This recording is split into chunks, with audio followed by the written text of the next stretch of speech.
नमस्कार समस्त को आज मोर कवितार शीर्षक है बयसर विभीषिका। केते लुचकारी खेलु अछुरे समय मशाणी बाट आउ केते दूर। केते लुचकारी खेलु अछुरे समय मशाणी बाट आउ केते दूर। जीवन अणविश्वासी साजिची ए निश्वासर वैरी साजिची ए रोग व्याधि संपर्के मु लागुची आज मु बोध। एंतुड़ी नियरु मशाणी जुई आ केते दूर। एंतुड़ी नियरु मशाणी जुई आ केते दूर।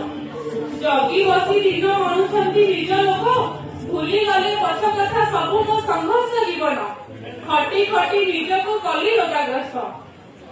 स्त्री बागुलानी मो पाई सुस्थ दीर्घ परमायु मागु अछि मंदिरे प्रभु घांट नाही नेई जाओ ताकू।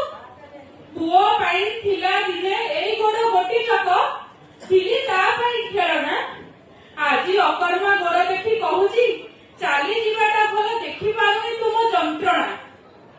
बिचारी झियो पचारी बुझुची बापा अछंती केमिति मोर जंजाल को छाड़ी जीविबा किपरि सेवा करबा को भारी इच्छा मोर।